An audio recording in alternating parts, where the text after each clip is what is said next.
Hey guys, this is Captain Fruit reporting for duty for another review. I only try to do comic reviews when I really have something to say, which has been pretty hard lately with a lot of ho-hum comic books. But today I'm going to be reviewing The Amazing Spider-Man number 87.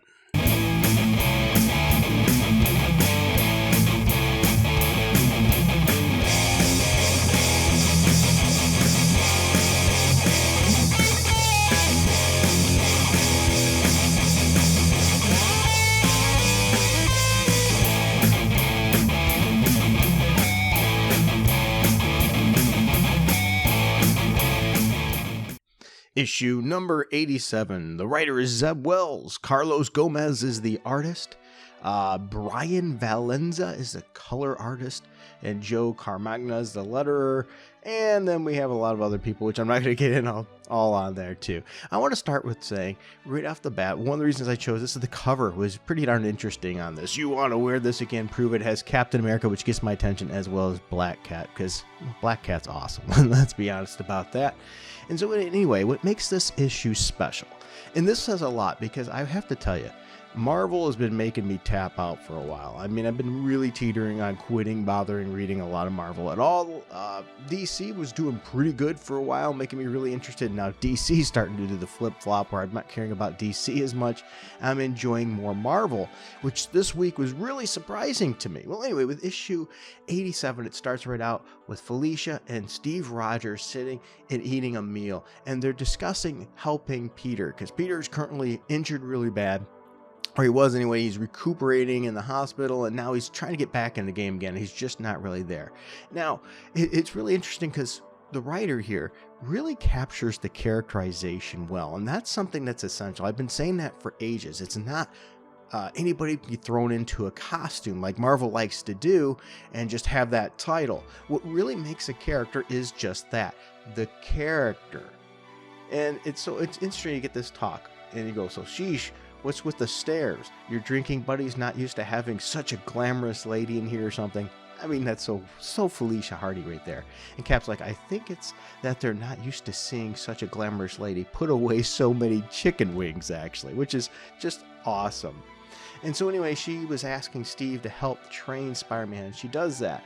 And as they're going to, we get, I can't believe they had champagne there or whatever, or brought, they had champagne there, Steve's like, and she goes, well, they don't carry champagne there at this little diner. I brought it from home. That's just such, it's such a thing that Black Cat would do. So anyway, we go from there, and we have Captain America and Black Cat on the rooftops. They're training Peter, and Peter, knows he's always been good at school stuff and test stuff, even though, he's always been smart, but let's be honest, he hasn't been that good in the school stuff. A little off there, but that's still nonetheless, it still fits Pete. When he's actually focused, he is amazing at that. And this is where the story really gets good. You see the Felicia Hardy care for Peter. She really does have a care for him. They might not be together, but you can not be together and still love somebody and really care about them. And this shows that. And that's something I think a lot of Marvel writers fail to see, especially the more immature single ones like Dan Slott. He thinks the only kind of relationship you can have is sexual, it seems like, by the way he writes. Whereas this, you see a platonic relationship with a little flirtation, of course, but you see real care, real love, that she cares about Peter and doesn't want him to go back out there and get killed because he's not back up to snuff. So we have that. We also then have a bounce back to Ben Reilly here, where he's in the observation room because they've been wiped out a lot of his memories, and that's one of the reasons they've been able to keep him there. He figured out what's going on roughly, and he got his memory wiped, and so they're taking him through the Rogues Gallery, making sure he can remember that, which is interesting, and it goes into further depth there. That I think makes it pretty interesting. I wasn't caring about that storyline too much, but I like this part. So anyway, we go back to Felicia's not letting Spider-Man, by the way, wear the costume until they feel he's ready. So he's practicing up, and she's having him swing, and you can see where there's deficiencies. Spider-Man's okay, but he's just not up to his game. He's struggling. He can't keep up with the Black Cat, which makes no sense. It was something he could always do. Now, I say it makes no sense. What I mean is he's not up to snuff. That's what I mean by that. He's not ready really to be out there, and that's what she knows. He might be okay and good, but he's not good enough. He's going to get himself killed out there. So, he huffs and puffs when he should have been able to keep up. And then she's like, hey, wait, hang on here. Let me get out some water and orange slices, from the help hydrate and things. And he goes, wait, I've never seen you drink anything but champagne, which is funny, a little kickback to that earlier with her and Steve. And she goes, yeah, Well, Cap packed it. Once again, that's such a Captain America thing, right? He'd be packing bottled water. And so you see the relationship between these two and how she's trying to keep them safe. And that's one of the things that makes this issue great. You keep seeing those things. We also then get a little segment too about Ben's psychologist or whatever and what's going to go on there. I don't want to get into too much detail there. The next thing I want to talk about is on day 5 of training there. They're all ready to train, and Felicia's like, oh, by the way, I robbed this place. Your next thing is to catch us. Her and her criminal pals. And so Cap and him go after it. You know, it's just the way Cap and Peter look at each other is like, did she just do that? You know, it's such a Felicia thing, and it's such a Peter and Cap kind of thing to think of. I can't believe she just did that. But yet in a way, you know, well, yeah, it's Black Cat. But it's just really, really well done. So anyway, we go from there. We got more Ben, but I don't want to get too much in that. Definitely check that out. The Ben story is good. We have training with Cap and Peter sparring, and it's just really wonderful. You got Pete saying, I don't want to hurt you. You know, because he realizes how strong he is and things.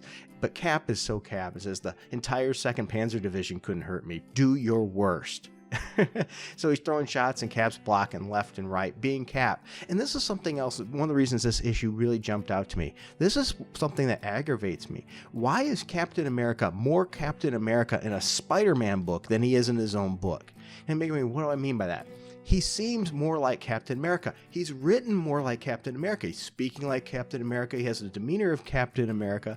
His actions and everything is more like Captain America. If you look in his own book, it's almost like they depowered him. He doesn't have the fighting prowess that he seemed to have had before. Yeah, he seems good and all, but there's something. Captain America was always one of the elite ones, and we're talking like the top 5 fighters in the Marvel Universe. You could argue, some always argue Shang-Chi or Iron Fist, and I get that.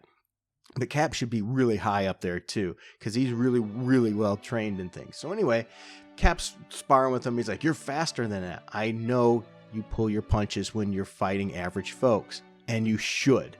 But that's not what you're doing here. Once again, that is so Steve Rogers right there. Everything here is Steve Rogers. This is the best Captain America I've seen written in probably years.